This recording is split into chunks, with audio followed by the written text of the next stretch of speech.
here we go again. You ready? Let's get right on it today. Bob Ross.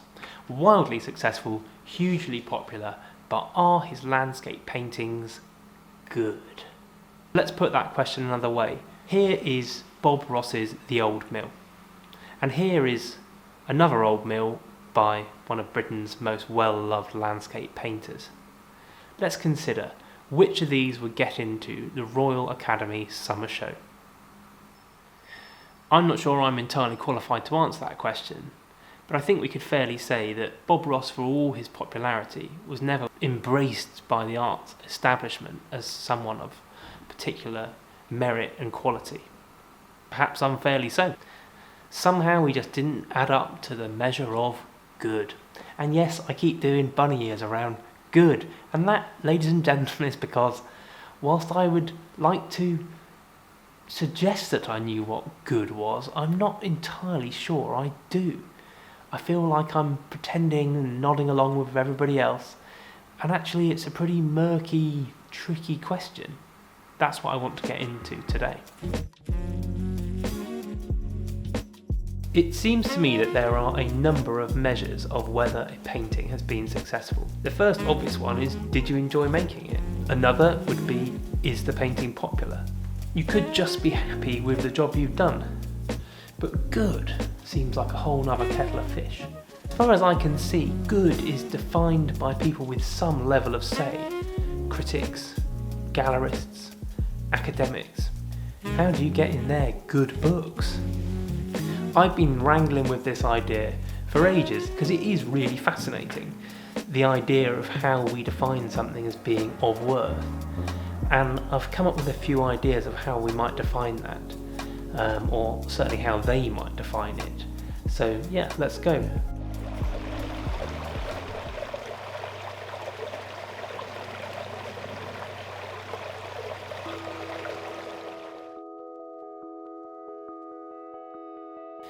These are paintings by an artist called Bridget Riley. And whilst they might look almost purely abstract, or even a form of optical geometric art, for her these are based very deeply in the landscapes, particularly those that she grew up with in Cornwall. And I think when you reflect on the period that Bridget Riley has lived through, this makes perfect sense that these are images of landscapes. During her lifetime, there have been so many revolutions in technology, particularly in imaging, electromagnetic microscopes and telescopes, CT scanners, MRI. All of this has allowed scientists to see the world so much closer. This is a photograph by Rosalind Franklin called Photograph 51. And without this, it's unlikely we would have ever worked out the shape of the double helix. So technology was allowing us to really understand the patterns at the core of life, the real building blocks of nature. And I think Bridget Riley developed a language that allowed us to think of similar patterns that underlie the geometry of the landscape.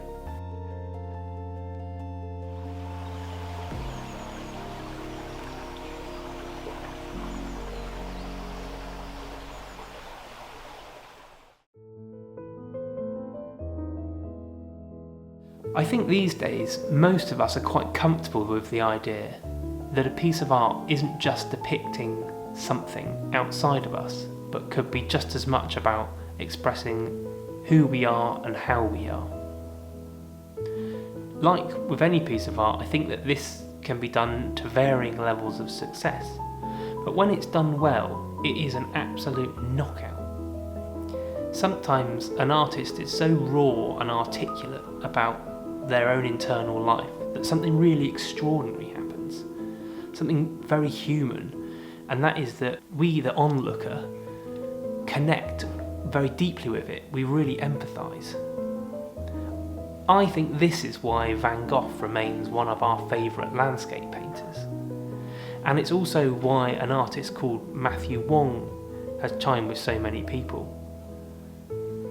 Matthew Wong didn't paint for very long. He died in 2019, at the age of 35. These landscapes aren't of anywhere specific, but they are very clearly absolutely brimming with feeling. I look at them and I know a little bit more about what it means to be alive, what it meant for Matthew Wong, but also through his own experience and the clarity of his feelings, what it means for me too.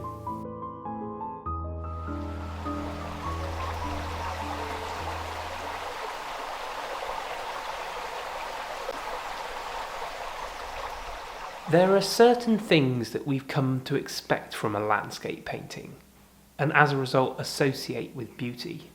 The alluring track, the hayfield, the pretty woods or the sunset.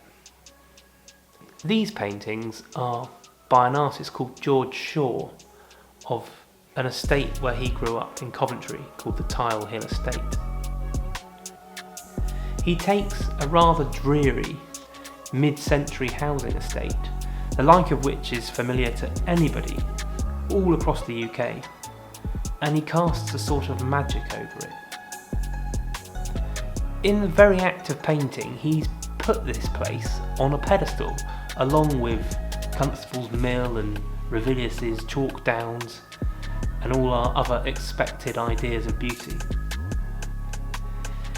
But whilst it's on that pedestal, it also makes us think about its contradictions, that it's both ugly but alluring.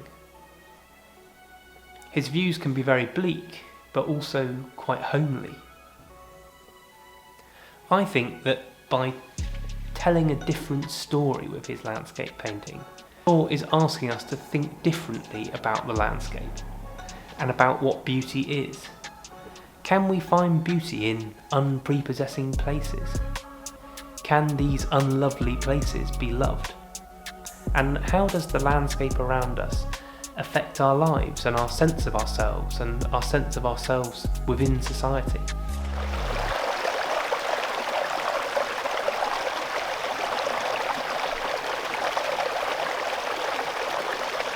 Whether or not we like it, I think a good landscape painting tells us something about ourselves.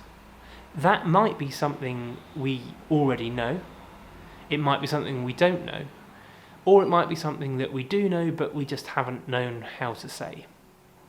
And for me, that is why Constable has had such enduring popularity over the last nearly 200 years. Because whatever qualities his paintings may have, I think they point to a certain sentimentality in the English mind. I think that it shows that for many of us, we like to think that whatever's going on in the world, there is some corner of the country where the June sunshine is always shining and the hay wagon is always being stacked. That in some way or another, there is always a little corner of England that remains forever England. And I think this is why some local painters can be considered of such value within their locale, within their place. Because I think a good local painter can really articulate something about what it means to be from a place. These are some paintings by a Somerset painter called Kate Lynch. I think she tells a really strong story about what it is to be from Somerset, what the history and the traditions are, and she asks us to consider the nobility of the lives that are lived out here, the work done, and the marks that we leave on the landscape. We look at her work and we know a little bit more about ourselves and our place in time.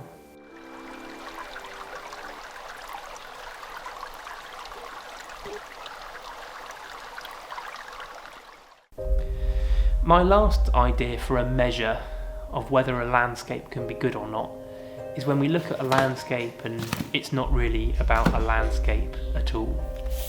One of my favourite painters is Paul Nash.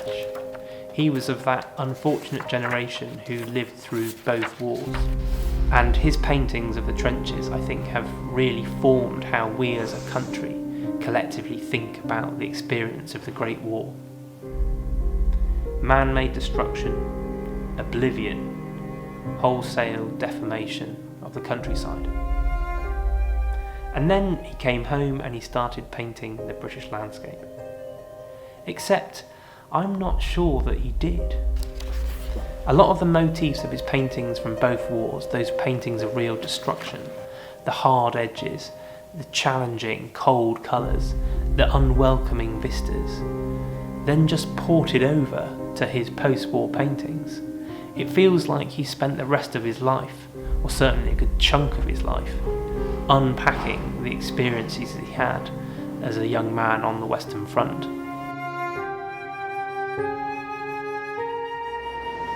So as ever, I am making this up as I go along, and I would be very interested to get your thoughts on what you feel helps to qualify a painting as a good painting, and which landscape painters working here right now are doing a good job and why. I think one of the really interesting things from considering these 5 points is that technical expertise, artistic skill, doesn't play a primary part. It's not important, but I feel like it's always in service to one of these other reasons that a painting is good. So the really big question, having considered this, are my paintings good? Well, this is a cop-out answer, and I have an admission to make here, that actually I work really hard not to ask that question of myself, because I think one of the reasons that for so long I didn't make any art at all is I was a bit fixated on the idea of things being really good. It's a bit like one of my friends who gave up playing tennis because he knew he would never beat Boris Becker. And that seems like such a shame to me. Just as he liked tennis, we like making art. And I don't think we should be putting good as an impediment to that. We can leave that to the critics, the academics, the gallerists, and focus instead on doing stuff we enjoy, making stuff we like, and pleasing ourselves and maybe even those around us. Anyway, thank you so much for joining me as ever. I hope you've enjoyed this video. I'll say goodbye for now. Let's get off and make some art, and I'll see you next time.